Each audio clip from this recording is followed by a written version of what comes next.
Yes, it is, John. So welcome everybody. Okay.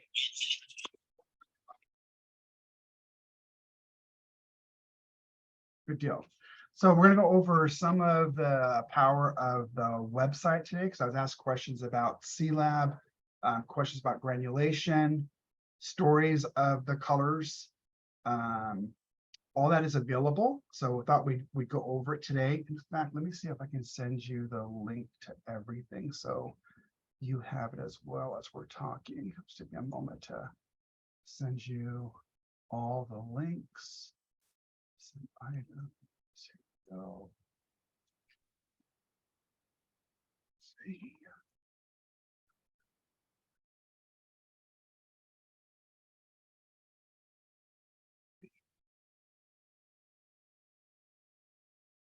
So there's all the links to Facebook.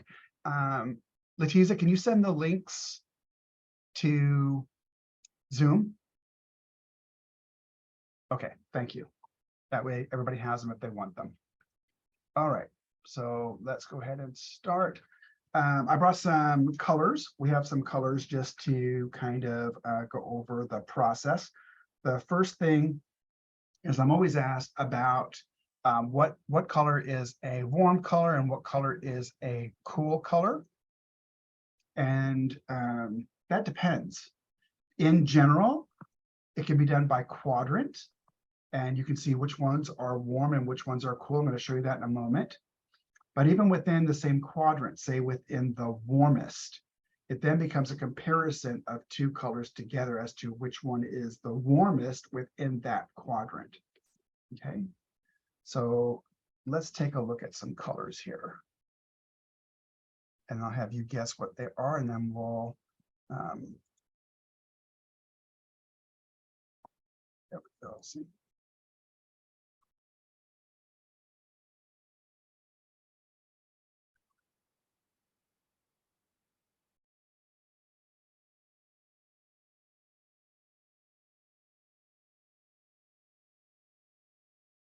Boy, there's just something with this system today.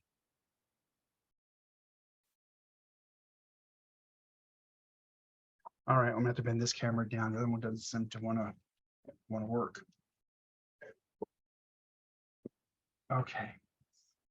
So here I have opera pink. Okay. So where would you think, what quadrant, and what would you think opera pink to be? It could be warm, warmest, cool, or coolest. And I'll come Warm. back to that. Okay. I say warm. All right. That's I will down. All right. Let's lock that guess in.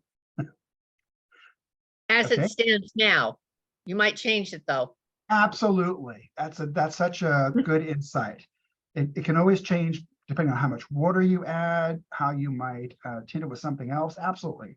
That's absolutely correct. This is lavender. So that's going to be the next one I'm going to ask you about.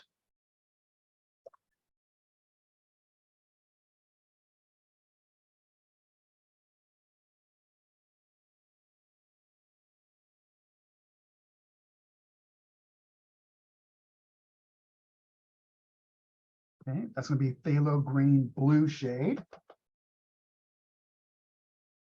And as soon as I'm done this, then we'll talk about them.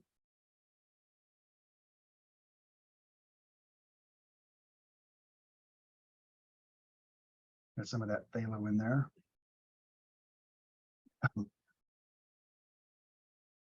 That is the Mayan yellow. And then the fifth one, so we'll do two sets of five. The fifth one is going to be kyanite.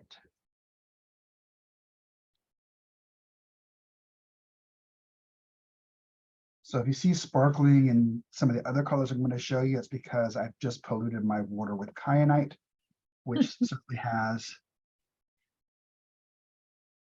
mica and other things inside of it. So there is the kyanite. So opera pink, this is the lavender, phthalo green blue shade. This is the Mayan yellow, and this is the kyanite. So let's talk about those for a second.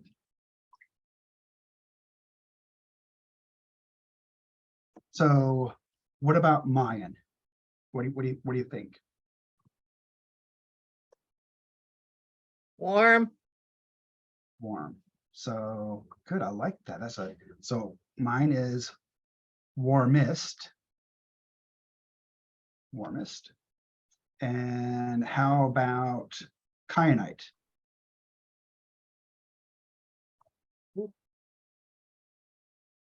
So it could be warm, warmest, cool, or coolest. What do you think about kyanite? Cool. Cool. Okay. It's in the coolest. How about the phthalo green blue shade?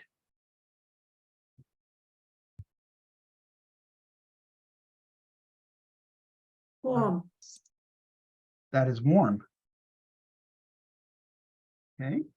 How about the lavender?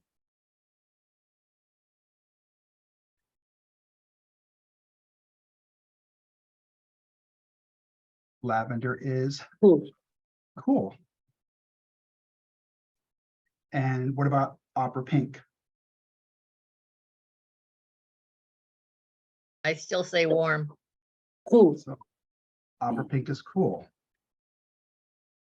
Yes, and I think so there's different things playing here, which is kind of neat about the CieLab, is there's also a brightness feature, right? So there's a Hansa, which can be among the brightest. The Hansas are among the brightest. The bismuth band-aid is among the brightest. The Mayan yellow, very bright, very high L values. So sometimes something with a high L value can look like it's warm, but it's not warm, it's just bright. So the way the machine sees this is going to see it as being cool. It's right on the border. It's not too far away from being and going into the warmest quadrant, but it is in the cool quadrant. So that's kind of the neat thing about the CieLab is you can play with it. And so we're going to look at that in a second. John, Yes. can the transparency of a paint affect how it's seen as being cool or warm? The transparency can it's a really good question. It's like 2 or 3 questions, and they're all good. So transparency can absolutely affect what the spectrophotometer sees. In fact, you'll find that when we look at these spreadsheets in a moment, none of the luminescent colors are listed because they have so much mica in them and they're so bright. It just makes you can't, the reading is just not there. So that can be one of the things. You're getting so much light back. What the machine tries to do, kind of like what our eyes try to do, it tries to look through the color and it's watching what's coming back from the paper and the color itself. So part of that is the L value, the light value. So I don't know if that answered your question. I think you did. The answer is yes, transparency can affect it. It's certainly can affect the L value. Right. Thank you. Okay, so we're gonna look at the first link. Ethel, we're gonna look at the first link now. We go to CieLab. There we go. So the CieLab, and I'm looking at trying to I will make it easier, have it where you can put a button over the top and hover, and it's going to tell you what the color is. Right now, you've got to click on it. That'll be changed. That'll be changed by the end of the month. It'll be much easier to find a color. But right now, Ethel is going to show Are we good? a ruling. So we selected this. So if we look at a ruling right here, we can see the skew number, which you probably don't need, but you can see the pigment is there. The light fastness, so it's 2, which means 50 years. I mean 100 years, 50 years, 100 years. Staining, it's non-staining. It's non-granulating. and it's transparent. So we're gonna click on that one to do a comparison. Okay, so now we're gonna do one more. We're gonna do the Mayan. Oops. And so the Aurelian was in the warm quadrant. Now we're gonna look at Mayan, which is in the warmest quadrant. Okay, so Ethel, why don't we look at those two real Go quick? first. Okay. So we're gonna click on compare side by side. So when you compare side by side, you're gonna see we were playing with this, but you can leave those, Ethel. It's fine to leave them. Oh, okay. It's fine to leave those. So we see the Mayan yellow and we see the Aurelian. So you could actually have like 7 of these. You can have, if you wanted to, There you go, John. I've just enlarged. you can have the Mayan yellow, the Aurelian. You could look at Hansa, Bismuth Vandate. You could look at as many, well, not as many as you want, but at least 5 or 6. And you can see yourself any type of differences between them. Then you can actually look and see the color specifications below them. You know, the light fastness, you can see the pigment, whether it's a staining color or not staining color. So if we looked at Mayan yellow and Aurelian, we would see that one's pigment yellow 223 and one's pigment yellow 40. They're both 100 years. They're both non-staining. They're both non-granulating, and they're both transparent. Oh, this is wonderful. So it just gives Wow. you extra insight. Now we'll do one more is we'll click on one of them. Let's click on Mayan yellow, please.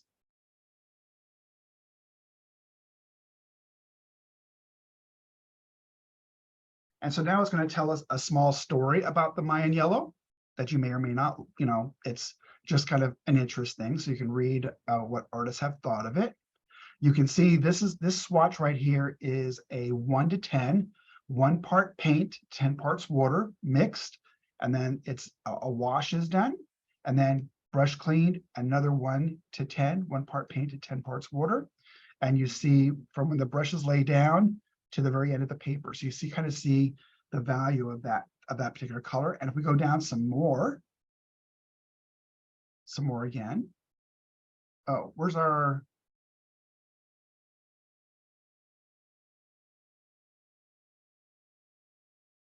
well, that's interesting. Where's our, right there it is. There. So at the bottom, you'll find this. It just takes right now because I'm going from here and Ethel's in the Philippines, just taking a little time between the two of us. But it's going to highlight the color you were looking at. You can see the boxes around Aurelian. That's the one you were interested in. But it's going to show you other colors kind of within that range that may be of interest. So maybe you kind of like to really, wow, you know, and looking at this, I kind of like maybe some of the aspects of this cad yellow light. And now you can look at that one and go back and forth and learn more about colors. So it's just a really kind of interesting tool to use. You may never use it, but I think for what I always like is try to give you as many tools in your toolbox as possible. So if you want to use them, you can. And if you don't want to, no harm. You don't have to. John, when you say colors that will be within the same range, are you talking about yellow in general, or are you talking about also being transparent, non-granulating, stuff like that? No, no. Yellow, close to yellow in general. These colors, some might be transparent, some might be semi-transparent, some might be granulating, some might be non-granulating. But they're Okay, all within the look of that yellow. okay. Good question. Thank you for asking that. Are these all the yellows that Daniel Smith has, or are there other yellows that show up in a different grid? Boy, I would have to look. Let me ask the person that actually did it for me. That's Giovanni. Giovanni, are these all the yellows, or are there other yellows besides these?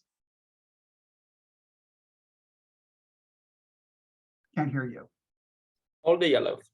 All the yellows. So these are all the yellows. Mm. So Giovanni has put all these together. He's wonderful at how he does this. Thank you. You're very welcome. Okay, so let's walk it back for a second. Let's look at, because I'm kind of interested. Let's look at Opera Pink. Opera pink. Okay. Let's Yeah. have that. Opera pink is here.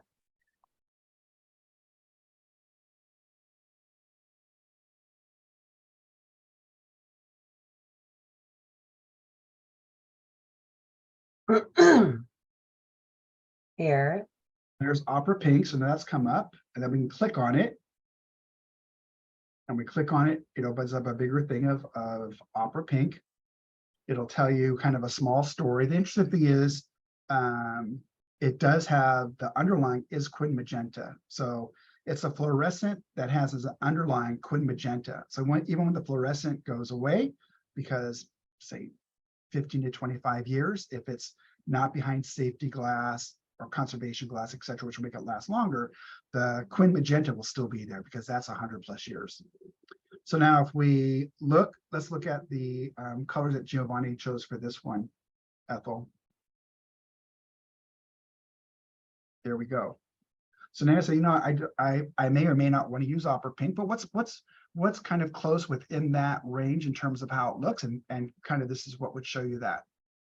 So maybe you would look at quinacridone rose, for example, or maybe you would look at rhodonite genuine. So just a way to give you more options. That Potter's Pink is high granulating. Okay. So let's go on to the next one, Ethel. Does everybody see kind of how that works? I'll make it a lot easier where you can actually hover and it will tell you the name, or you can do you'll be able to do a search. So it'll be a much faster tool. And on the Daniel Smith website, this is up right now, but it just doesn't have that extra layer of being able to hover over it. That's correct. Okay. You can click on it and it will tell you what it is, but you can't hover right now. I'm going to make it where you can hover. It's just faster. Is this something similar that used to be on the JJC website? Yes. Okay. But it has all the colors. Okay. John, Yes. when you had the previous website, probably 15 years ago, Yes. 12 years ago, Yep. you had a feature where you could see the pretty close to exact complement of a given color. I will do that too. Oh, You can- goody. You can do it by looking. You can actually do it by looking at what's on the screen. Excuse me. All you would have to do is look opposite. Can we go back to the plot, Ethel? And just go up a little more. And just stop there for a second. So if I was looking at Ethel, can you see the can you point to the kyanite? So make sure it's kyanite. I think this one. It's under there. Okay, now go diagonal. Yeah, go diagonal. I can close here. Yep. Can I just, Let's close it. oh, sorry. There we go.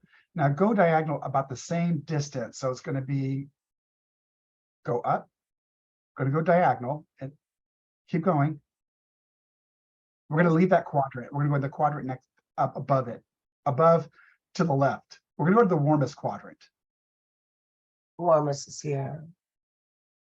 Up, go up. Up into the Up, siennas. up. Yes, go up, up, up. Keep going up, up, up. Keep going up. Stop. Go down. Go to that one right there. So, no. Yeah, keep going. My cursor. I know. Anyway, so what you want to do is you just want to look diagonal. And if it's going to be a true complement, it will be within a unit of 2 of the other one, right? So if I'm looking at one and it's 10 and 8, so it's over 10, up 8. I would look at the other graph, which is going to be a minus and a minus. So it's going to be a minus 10 and then down 8. And something within that area is going to be the true complement. A complement can be within 2 shifts. But I'll make that a whole lot easier. I'll make it where if you click on it and there's a complement, it'll tell you what it is. Yeah, because, okay, do you always need to if you're looking for complements, do you always go through the X in the middle? You need to go to the other diagonal, yes. So if I was Yes, looking, always go through the X in the middle. yes, if at I'm looking equal at, distance. yes, if I'm looking at the warmest, I know its complement's going to be in the coolest. If I'm looking at the warm, I know its complement is going to be in the cool. Yes, Yes, that's correct. okay, good. At least when it comes to CieLab, you know, artists may do it in a different way, but the way that we look at color, it's going to be that way. It's going to be on the diagonal all the time. Okay, very good. Okay, Ethel, after this, what was the Mhm. next one? We have this Excel and Warmest, the coolest colors that they So can this is actually. just a, yeah, this is just an easy way. You can download this if you want, where it says CSV. That's a download button. You could download this to see what all the warm colors, if you wanted to. You can download to see the warmest colors, the cool colors, or the coolest colors, or just read. You can also search. For example, even though we can see it right here in front of our face, let's just type in carbazole. And then you don't need to do the whole thing, but that's fine. And we can see right here under cool, carbazole violet. So we would know that carbazole violet is a cool color. And you can do that for any of the 266 colors. So it's pretty easy. Wow. Okay. All right, so let's go to the next one, please, Ethel. This one, the coordinates. Yeah, this is Sue asked me, I think 2 weeks ago, and thank you very much for asking that, Sue, about the CieLab. So we made sure it was still posted up. And for any colors, for example, if we're looking at buff titanium, we can see the L value or light value. Light value goes 0 to 99 or 1 to 100. For buff titanium, it's an 88, which means it's a very bright color. And then we can see the X and Y coordinates. So if we know this is positive and positive, we know this is a warm color. It's of the warmest color because it's in the top right quadrant. So pretty easy. Nickel titanate yellow, super bright color, 94. So very, very high light value. And we see it's a -7. So we're going to the left and we see it's a 38, which is positive. So we know this is going to be a warm color, right? So pretty easy. It's kind of like once you do it a couple of times, it'll be in your head and you can see your artist. So you're blessed with seeing things in your head. You can see that graph in your head and you can just like go through this so quickly. It's amazing. Okay. So now we'll look at the next one. And this is sometimes, if you're new, you may not have a color chart. And this color chart is online. And you can do it page by page. And it's going to give you all the information that our color charts would have. You'll see the Primitex if you want those, the luminescence. You can see the gouache, at least some of them. I don't think this has all of them yet. You can see the series and the other information about every color. So that is available online. And Ethel, let's do the next one, please. And we're asked quite a bit and try to show the granulating colors, but if you wanted to see the granulating colors, this is available online, so you can actually just see all of them. It has the same search feature. So if you say, you know, what is buff titanium granulating? You can just type the word buff in the search feature. You want to do that, Ethel? Just type buff and then hit return. And there is buff titanium. If there was more than one thing with that, you know, if you said titanium, anything with, or TITI, it would list anything that had that in there. So you can make it very specific, or you can make it just to give you as much back as possible. Okay, so that's all the granulating. The next one. So this is if you want to take it to the next level and you like Excel or Sheets, which I believe is a Google thing. If you like those, you can import this by using the CSV, which is a comma delimited format. And you can actually bring this spreadsheet into Excel or into Sheets or comparable. And you could have all the information here. So you could You could sort for anything that had a series 1 or anything, for example, the color index. If you wanted to look at pigment yellow 43, for example, yellow ochre's pigment yellow 43, it would list all the things that had pigment yellow 43 in them. Or say, I want to list everything that's staining. So it gives you a lot more power. You could do that on the color chart. It just takes longer to, kind of hunt and peck. Whereas this would show you very, very quickly. You can actually do it here too. These are all sortable here as well. So anyone, like right now, Ethel's touching them. Anyone you touch, there's a triangle, and the triangle means it's sortable. Ethel, can you do that on staining? Just do it for staining. Let's show everybody. So there's staining. She's going to click on it. And now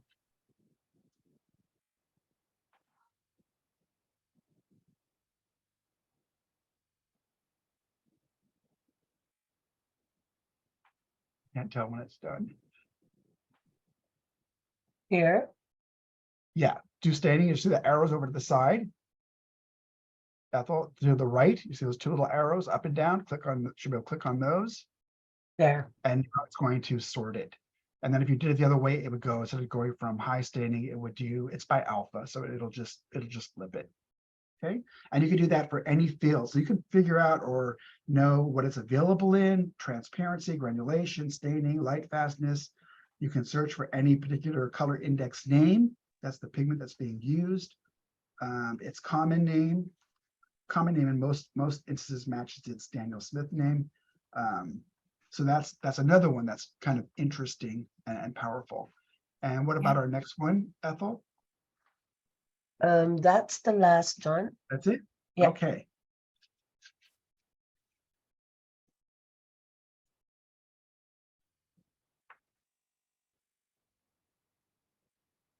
So do you have any questions about any of that? I know they were kind of quick. There's just a lot to see and a lot available online.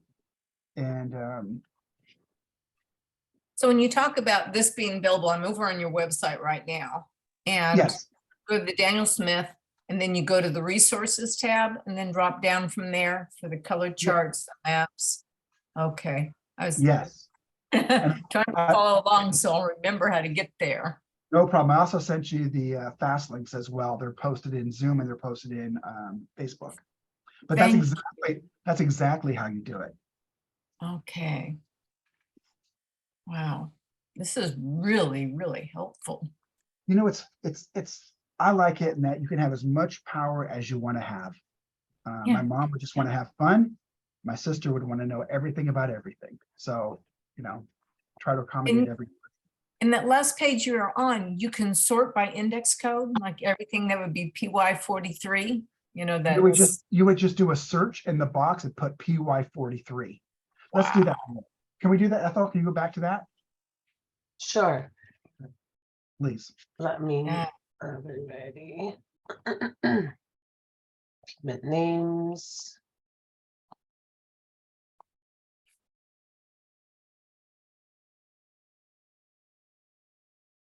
And Ethel, which one of the drop downs are you using right now when you're doing that? It's because I'm in the resources tab. Is that underneath One of the, under charts. under charts? Thank you. Mhm. Oh, I get 502 Bad Gateway. Okay. So this is on here, the common pigment name, and like what John mentioned, or the color index, you can just type it in here. PY43 and PY 43, yeah. I think I'll need to do a space, a space. just like they have, just like it's on the Oh. spreadsheet. There. There you go. Cool. Yeah. All right. And so I had a gentleman probably 3 months ago, and he was definitely a power user, and he integrated every single one of the spreadsheets. So it answered all the questions. It was actually quite cool. Wow. And does he share? He did share it. I'll see if I can find it. He did. He was really so Okay. cool. I'll see if I can find it. So yes, he did. That is that's wonderful. It's a great teaching tool. My goodness. Very nice.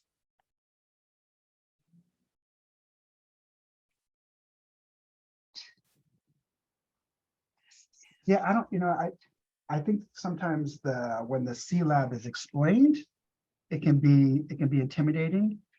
But if you look at it just as the really cool colors and just a single piece at a time, it becomes, I think, very much easier. Maybe not easy, but much easier. And it is and does have a lot of strength to it. So I had some other colors. I'm going to ask Gabriel and Giovanni and Letiza to show the other colors.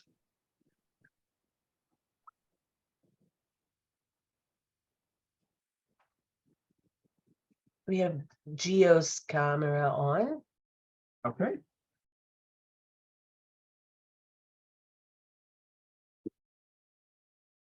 You're on mute, Gio. Okay. This is ultramarine turquoise. Ultramarine turquoise.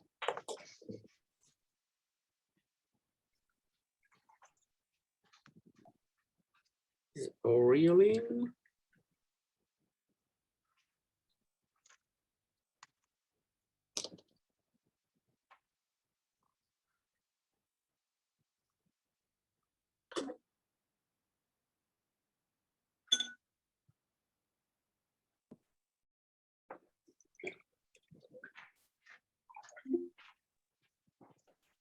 Okay. James Gray.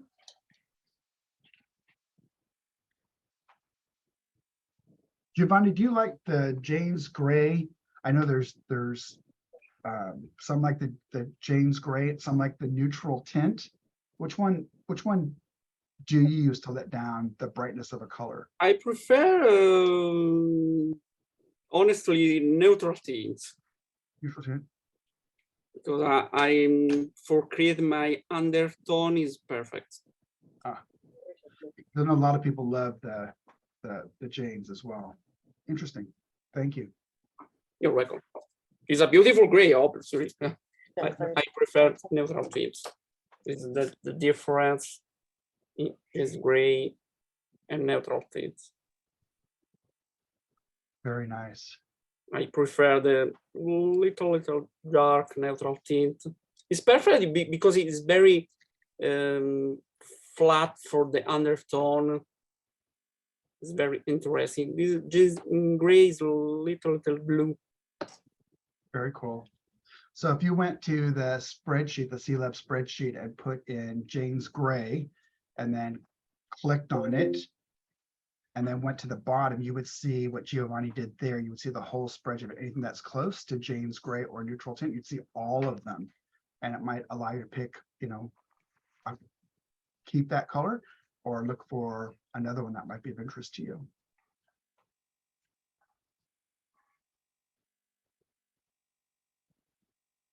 I love John shadow. This is James Gray for dark to light, and this neutral tint to dark to light.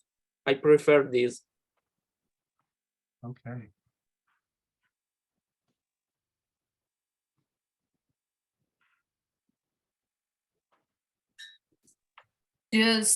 Do all neutral tints and Payne's Gray have, was it PBK7? Is that, That's pigment black number 7. do all of them have that? And maybe I should look up on the chart. I think it seems like it's lamp black is the common name. Is that used in most of them? Not all of them. Okay. I'm going to go there with you.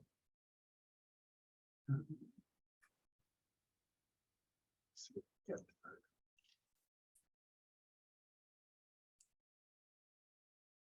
In fact, I have that. I said that I sent the main spreadsheet out to everyone. Let me tell you what that. Yeah. Let me tell you what Yeah. that is. Did you find it? I see the links over here in the chat area.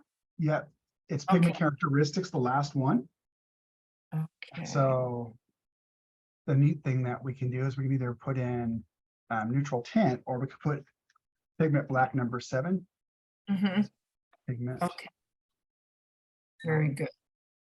I will 7. definitely go. Okay. Okay.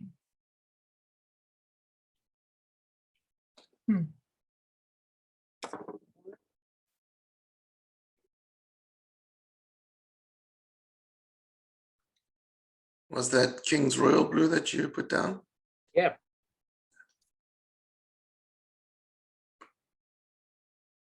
Nice.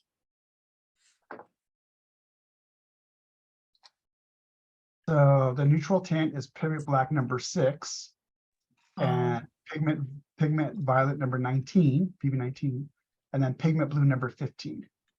Okay.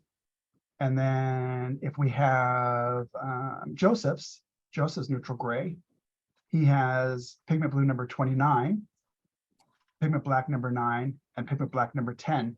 And kind of it's like almost like the grocery store. When you look at these ones that have multiple pigments, the first one is the most, followed by the second one, followed by the third one.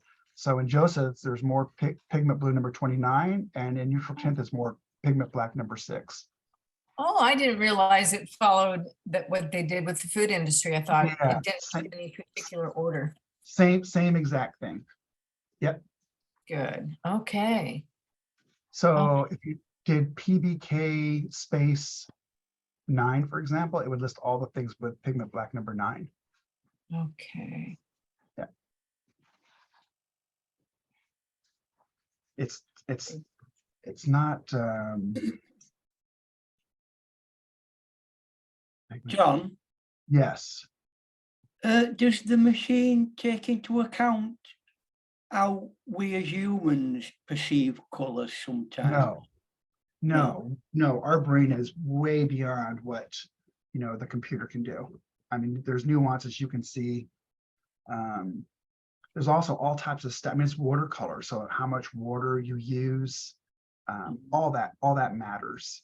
So we just follow it from a laboratory side. It's always the same mix structure, so that when we look at it, we're always looking at it in the same way. Right. Would you say that what it sees is more true to reality than what we see?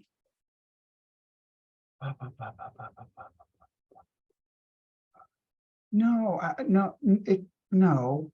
no. I think the human mind just can see things in a different way. Sometimes I think it's a more elaborate way, whereas the computer just saying within the filters I have and within the programming I have, it falls within this, and therefore that's what it is. So I think a computer is much more dogmatic than humans. I would always favor humans. Oh yeah, yeah. It also matters. For example, we have 4 different lights inside of the laboratory. So when we put stuff under when we look at it, we look under different lighting sources. So that depends, because we all have different lights, and some have incandescent, some fluorescent, some natural, and all that matters as well as to what you're seeing. So we standardize all of that. it's just our brain is so good at doing what it does, it can sometimes trick us into thinking that something is what it is, but it isn't.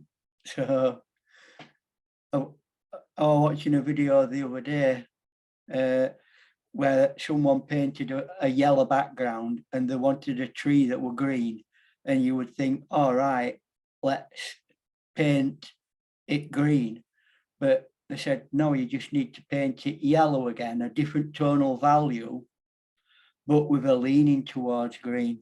And as soon as I did that, it went green. I think some of the artists that we've had on Friday have shown that same thing. In fact, when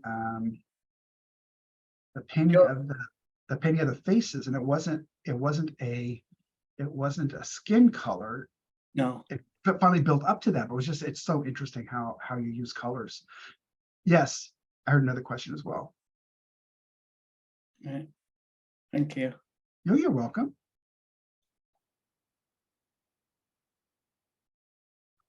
King's blue and lavender. Awesome.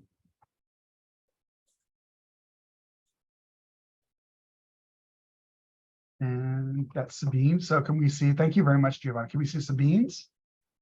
Before I go too far, because I did this before we started to go live, we have 4 new brand ambassadors, and we have at least 2 of them with us right now. So Ashley Hawks is a new brand ambassador. Hello. It's great to have Ashley. Bravo. Great job. Congratulations. Hi, Ashley, Thank congratulations. you. Thank you so much. Yep. And then we have Hello, Sabina, who's with us right now, and Sabina is a brand ambassador. Bina. All right. Congrats. And Thank you. The two that are with us, one is Tom Shepard. Tom Shepard's out of the UK. So it'd be nice to have him on. And you might know the next one, he does beautiful gouache work and beautiful work, is Avelino out of South America. And Avelino out of Brazil is just wonderful. So it's great to have all of you. Welcome, as well as Besnick and Thank you. Giovanni and Baptiste and everybody Thank you. watching on Caroline. Yes, thank you. Okay. Thanks, John. It's a big honor for all of us, huh? It's great having all of you. I love kind of Ian's question about how we see color. I like having the brand ambassadors to be able to answer questions and from different perspectives. And it's just nice to hear all the wisdom and the years of experience that you have and how you share that with other people. Brenda, I mean, all of you, thank you so much. Glad to be here. This is wonderful. So that was Gio's, and then who do I have over here? This is Ashley's doing hers. Ashley, I was told that you keep a book of all of the Thursday and all the different colors used and keep them all. I do. Yeah. I actually, so I've been doing it since June 2022.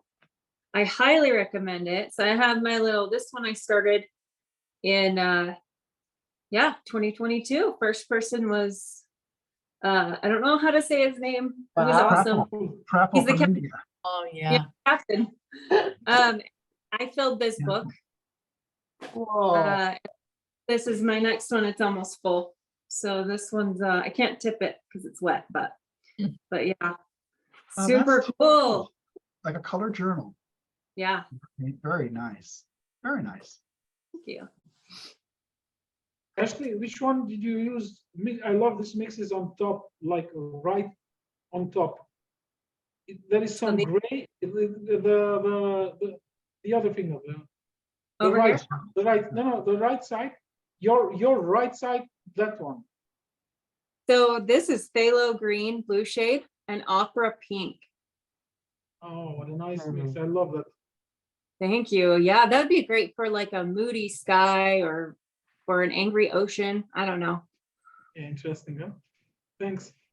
Yep. Yeah, so these are all kind of opera. I've got opera and lavender, King's Royal Blue and opera, and then this one is phthalo green and lavender. So I'm kind of obsessed with pastel colors right now. So I've been playing around with trying to get more pastel tones. Oh, very cool. You know, we did a thing on pastels, and Giovanni did a whole presentation on it, and it's how many drops of water you add to a color to get it to kind of look like a pastel, and anywhere between 5 to 20 drops of water. I could find that link and make that a link available to everybody. It was Giovanni did that. It was really quite nice. Thank you. I've been playing around with titanium white, and I never use titanium white, but I've been adding it to different colors to see. It's incredible. So like here's phthalo green blue shade with white. And then I added Mayan yellow. These, believe it or not, I did not have the 2 yellows today. It's a shame. These are from my dot cards, but I added it to this one. And yeah, so I know titanium white added to watercolor is a little taboo, but we're playing. Very nice. That's right. We're playing. Nothing's taboo. John, Yes. I've been gifted a lovely arts and crafts kind of book thing, right? And it's got handmade paper in it. It's very delicate. Do you think it'd be suitable to put some watercolor ground on it so that I've got a something to be able to put watercolor painting on it? Sure, you put watercolor ground on it, it'll Yeah. it will no longer be a delicate piece of paper. It'll be the consistency of the ground. Yeah. But yeah, you can do that, absolutely. Yeah. Ian, you can also use it for gouache. Yeah. A lot Yeah. of Right, papers can medium, handle isn't it? gouache that can't handle watercolor. So that's also a fun option. That's the paper on outside like that, but on inside it's like a lot smoother. But I'll have a go at that. Yeah. Very nice. Thank you. Let's see, Bell, Birkin, Laurie. Okay.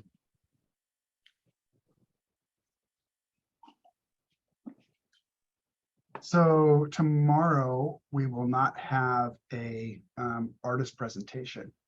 Our artist had was health issues in the family, so